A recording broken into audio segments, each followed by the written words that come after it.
Hello, friends.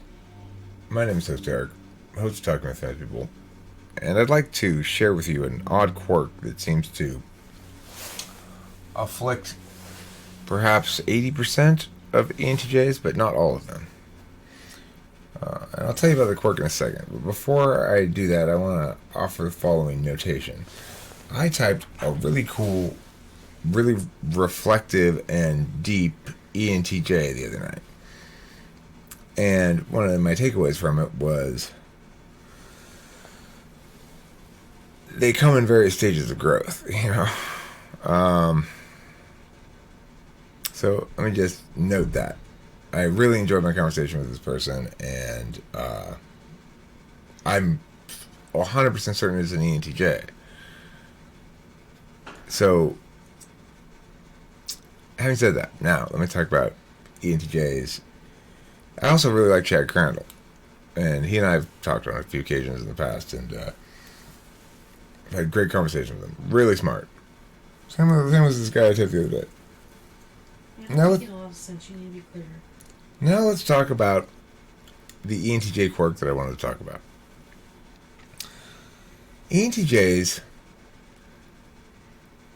utterly disrespect and find unnecessary and don't get extroverted intuition.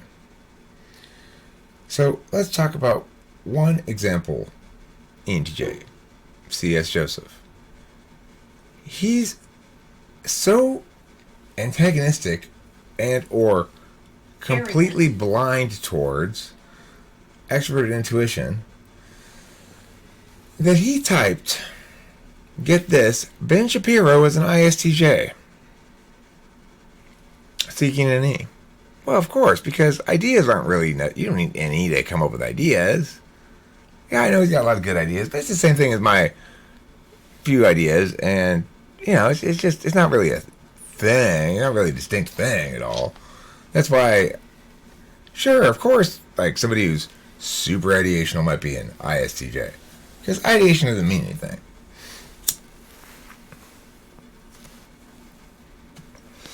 Talk about another crazy typing. I believe the same C.S. Joseph typed Eminem as ISTP.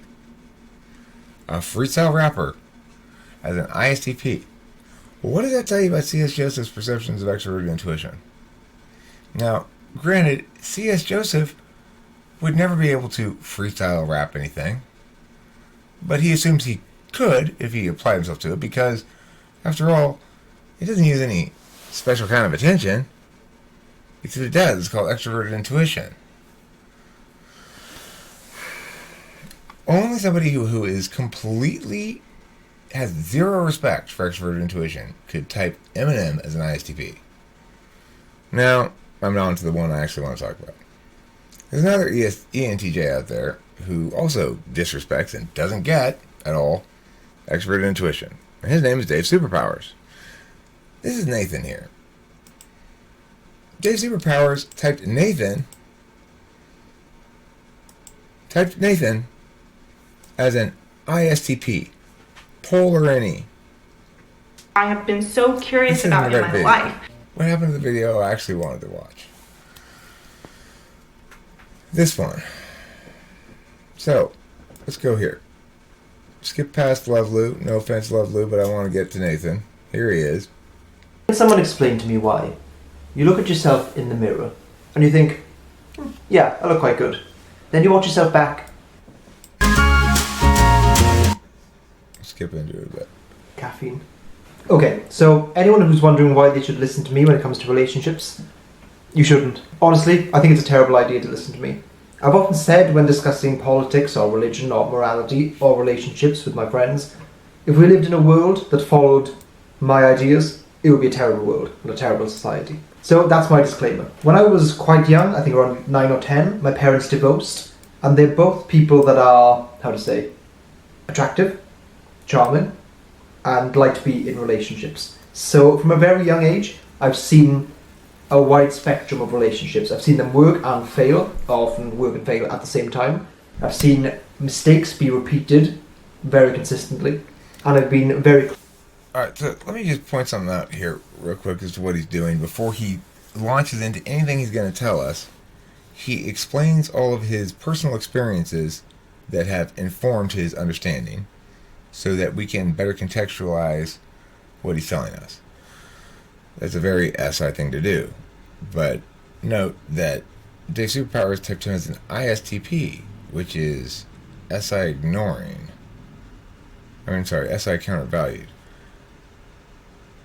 Okay, so right now we've seen plenty of extroverted intuition already. The way he's laying out the blocks of experience to make his case in advance is very extroverted intuition. This isn't scripted at all. Close to the relationships. I've seen the good times, I've seen the bad times, I've heard the arguments, I've heard the style in which people argue, and the reasons people argue. So I'm not an expert, and like I said, please don't listen to any of this. If it works out for you, I take full credit. If it doesn't work, then it's your fault.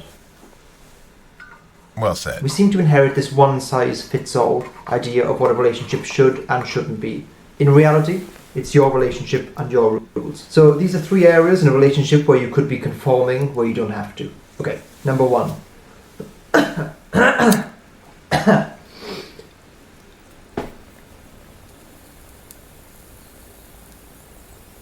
Okay, so most people freak out when I bring up the subject of monogamy. Maybe that's understandable. Sometimes I think that monogamy is far too idealistic for us flawed human beings. I mean, we are descended from chimps, after all. Is it chimps? I have a biology degree, I should probably know this. Chimps are Okay. known as the most promiscuous of the monkeys. And the least trustworthy.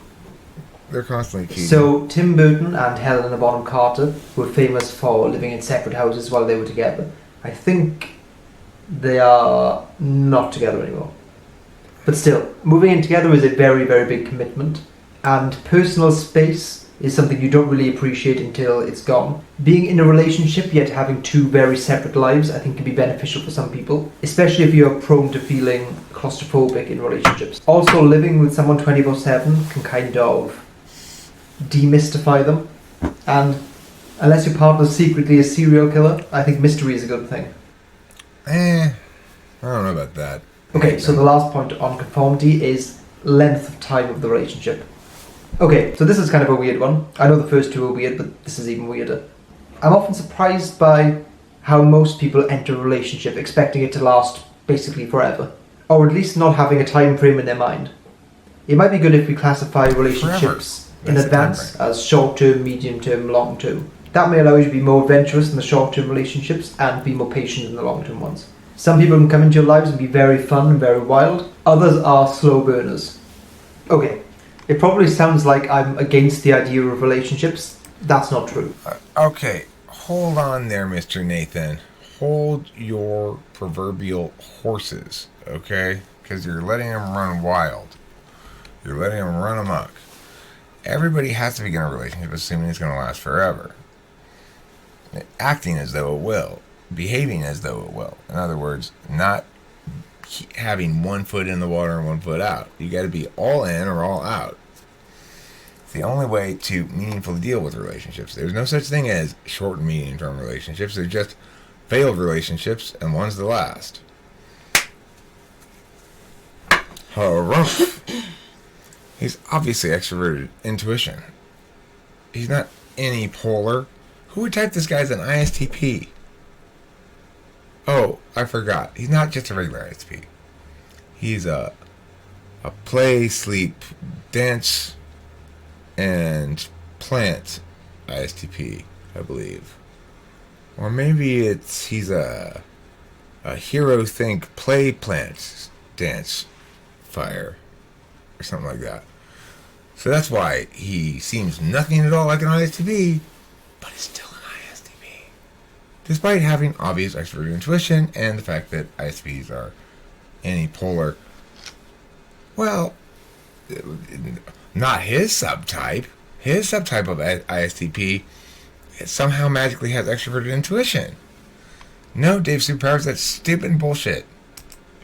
It's just, I reject the idea that the same generic formula for a relationship will work for everyone. Of course, if a monogamous, lifelong, committed relationship in which you live together works for you, then go for it. Just don't go for it unquestioningly. Okay, you're to prove that I'm not just being mister. contrarian for You're its own ignoring the sake, I'll tell you a story about a relationship that I think is as traditional as it gets. It's one of the, if not the most impressive relationship that I know of. That's between my grandparents. So my grandparents are... Wait. I think they're almost 90 now. No, my nan is actually a few years older. You're supposed to say Eric and Cam. That's the relationship that's so perfect and it is a model for everybody. Why would you not think of that? Maybe you don't have extroverted intuition. Well, actually, you do. That's why you ignored the obvious truth that Eric and Cam are the greatest couple in history. Your grandparents, a little bit biased. That my grandfather, which is very unusual, especially for the time, to have a toy boy. I think he lied about his age, actually. Mm-hmm. Anyone that knows their history will realise that people of that age will have grown up during World War II. It's such a crazy time to grow up in so many ways. You've got these like mythical characters, almost. Winston Churchill in the UK, Franklin Roosevelt in the US, Stalin in Russia, and then Hitler in Germany, in this kind of weird geopolitical power struggle. And while bombs are literally being dropped in your own street and the street next to you, killing people you know on a regular basis, you've got to be a child and grow up. They come from a very tough generation and a very long-living generation. There have been scientific studies that say the less you eat in your life, the longer you can live. I don't know if this is... Okay, remember, this little set of tangents, which is edited... Okay, this little set of tangents, which is edited, is about how his grandparents demonstrate what a good couple does. He hasn't mentioned anything about their couple nature at all yet. He started by saying, now remember when they were born and when they grew up, and how that's going to shape their natures, before we get into what they're actually like. That's very NE. It's also very NE-TI, the way he's approaching it, because even though we haven't heard any TI parsing directly, or things that you go, aha, there's TI parsing, I hear things that go, aha, there's TI. Namely, the way he sets shit up, the way he organizes shit, the way he edits. You know, let's let him go a little bit more. But there's zero possibility that he's an ISTP. Dave Superpowers, what the fudge are you thinking? I know you ENTJs think that extroverted intuition is some sort of optional add-on you can put onto an ENTP or something, while being a better one by being an ENTJ, but that's completely fucking garbage. It's true, you want to fact check that one. But because they were rationed during the war, that could contribute to their long life, maybe, I don't know. And fasting does seem to be a kind of an in thing at the moment. So let me jump forward to when they met each other, which is obviously not during the war. So back in the old days, whatever they are, my country, Wales, and the country my grandparents were obviously from, on a Sunday, no alcohol was served anywhere. Hey. Wales was dry. Wales is not a country. Sundays. Okay. It's just called...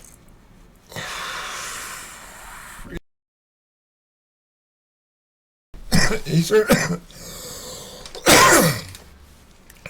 This is Eastern West England. This is Northern South England. This is Northern West England, and this is England's tumor. That's what they're called. Remember that. Wales Maybe it was a religious thing, I'm not sure what the reason was. So instead of, just not drinking, everyone in Wales basically travelled across the border into England to, get smashed. So on one of these fateful buses back from England into Wales, my grandparents met for the first time. So my nan has actually got a fantastic singing voice. My grandfather has a spectacularly good voice. When he was a very young boy, he actually sang for the American troops that were briefly staying in the UK at the time. He told me that they gave he was really young, but the Americans just gave him alcohol and cigarettes and said, take these to your family, basically. It turns out that all of the troops that he sang for in that concert hall were actually killed. They were all wiped out. Anyway, so, okay, back on the bus. My nan was singing some really old song. It was probably... What a great... I get that guy's storytelling style and stuff. Like, he hasn't forgotten where he's going. He knows what he's doing. He's also it gets away from him sometimes. He gets down and okay, back to the bus. So there they are on the bus. It's, you know, and if you were to see this whole thing without the edits, it'd be way more tangential. But that's the thing. You can accomplish your outcomes in a couple of different ways. You can learn to be concise and not tangential when doing it live, or you can edit it that way, or both, you know. I think he does a pretty damn good job with the editing. I've enjoyed Love Lou's content in general, and I think it has to do somewhat with the editing for sure, and I'm enjoying this. So, anyway, if you can't see the extroverted intuition, or you can't distinguish it from introverted intuition, or you can't see how that's really important or something, then you're not getting why he is the way he is and why the way I am the way I am. You know, it's to think that the whole point of this video is basically this. If you think Ben Shapiro is an ISTJ, if you think Eminem is an ISTP, if you think Nathan is an ISTP, you do not understand extroverted intuition at all and will consistently, completely fail in typing anybody because you clearly don't get what it means. It's not possible to understand anything worth talking about cognitive functions and also think Nathan's an ISTP. To think that is, I mean, you'd be writer pulling a random type out of a hat. It's as wrong as it can be. If you want to argue with me, Nathan's actually an ENFP or something, you're wrong, but fine. I don't care about anything else except the extroverted intuition point here. Hopefully, everybody will agree with me that to prove you know nothing about typology, all you need to do is type Eminem as an ISTP, or Ben Shapiro as an ISTJ, or Nathan as an ISTP. That's all you gotta do to prove you don't know shit about shit, as far as I'm concerned. It's ridiculous. It's like they think it's just some sort of function of TE or something. Thanks for watching.